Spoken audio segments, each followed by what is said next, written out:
Hey, hey, hey, it's AAA Wednesday, which stands for Ask Alyssa Anything. It's my weekly Q&A session where you can ask me absolutely anything about any aspect of your writing or publishing journey. I'm really enjoying getting to speak to some of your concerns and questions more directly, so keep the questions coming. We have some excellent questions on deck today, but just 2 pieces of housekeeping first. If you're new here and haven't yet subscribed, definitely consider hitting that subscribe button right now. Every week, in addition to these Q&As, I either talk about some aspect of the publishing industry or I break down a writing technique. So by subscribing, you make sure you won't miss out on any of that. Second item here, it takes just about a second, but if you could just scroll down and hit that thumbs up button, it really helps out my channel in a big way, and I really appreciate it. Okay, here's the first question today. Hey Alyssa, love your videos. Very big question. I am writing a 7-book-long queer historical fantasy series, 5 books in, and self-publishing it via Amazon, as I know that the format the stories take aren't a format or style that the modern market would find viable. I want to publish my next books traditionally, hopefully a trilogy, however, under the same pen name. Is that advisable? Reason being, the ones I want to traditionally publish will, of necessity, be very different than the ones I've self-published. I'm hearing more and more cases of what we call hybrid authors, which are authors that self-publish certain books but traditionally publish other books because they find their specific readers for certain stories gravitate toward either the self-publishing market or the traditional publishing market. So it's totally possible for you to be successful and have robust careers in both the self-publishing and traditional publishing realms. As for whether you should use the same pen name across all of your books, I think it's really a case-by-case basis. If you do end up going the traditional route, it's certainly something you can and should discuss with your literary agent and with your publisher. I would imagine that if there is an overlap of readers between your series that has been self-published and the books you are traditionally publishing, they likely would want you to keep the same name, so those readers would see your new release and likely want to buy it as well. If your self-published series is doing really well, then it's likely that they want to capture some of those readers and some of that traction that you've already established in the market. If your books are so different that there would be absolutely no overlap in the market, and maybe it would be confusing to a reader to see both books under the same author's name, then I could see you potentially using a different pen name. There are examples of authors who write under multiple pseudonyms, so that wouldn't be unheard of as well. I think it's something that you should definitely think about, but you don't necessarily need to decide right now until you're closer to publication with your team. Here's the next question. Hi, a question. Are there trends in querying and publishing in terms of the author's prose? Are books with more stylized prose picked up less than books with simpler prose? Is it different between genres?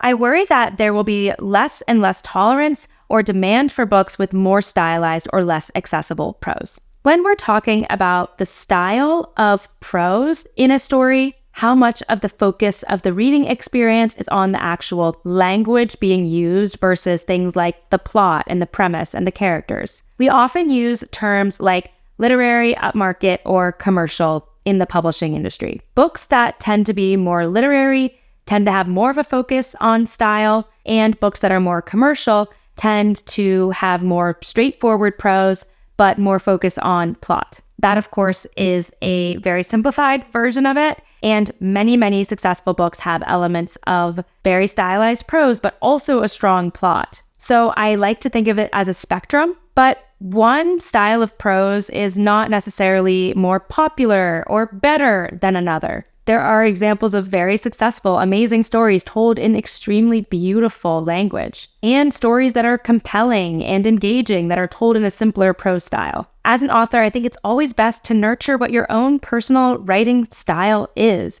and try not to worry so much about publishing trends. There are truly infinite ways to write an amazing story. If you're enjoying my YouTube videos, I encourage you to check out my amazing library of resources on my newsletter website, chapter-break.com. Every week, I'm either doing an interview with a literary agent or a best-selling author, or I'm doing deep dives into an editorial issue from my background as a professional book editor. If you subscribe, you're going to make sure that you don't miss out on all of the amazing extra content I'm giving out in my newsletter. And as a freebie, you're going to get my story self-assessment worksheet, which is a resource I designed for any writer who feels stuck in their current draft. It's going to help you look at your story from a completely different perspective, see what's working well in it, and what could be improved on the next revision. The links to download your free story self-assessment worksheet and check out my newsletter archive are in the description below. We have time for one more question today. Concerning comparable titles, what counts as a recent success? I have heard that it is 5 years or less, but what about books that have come out long ago that are still in print and popular, like, for example, Agatha Christie's books?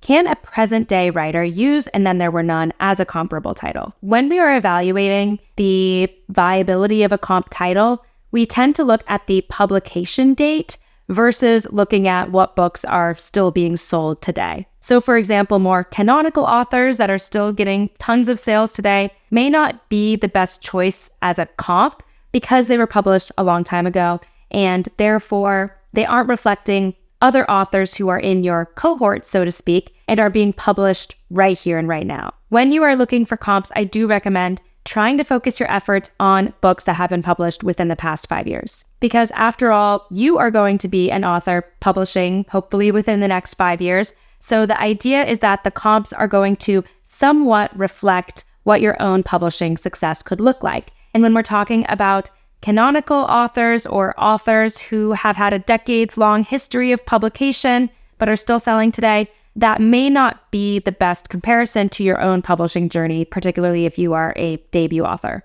Thanks so much to everyone who submitted a question, and if you have a burning question you'd like to ask or you're stuck somewhere in your writing or publishing journey, please write me a comment and it will be added to my queue for my next session. Before you head out, don't forget your story self-assessment worksheet waiting for you in the description below. Also check out my newsletter archive. I have a lot of amazing resources there. If you forgot at the beginning of the video, please hit that thumbs up button if you're liking these sessions, and don't forget to subscribe if you haven't already. Thank you so much for watching and happy writing.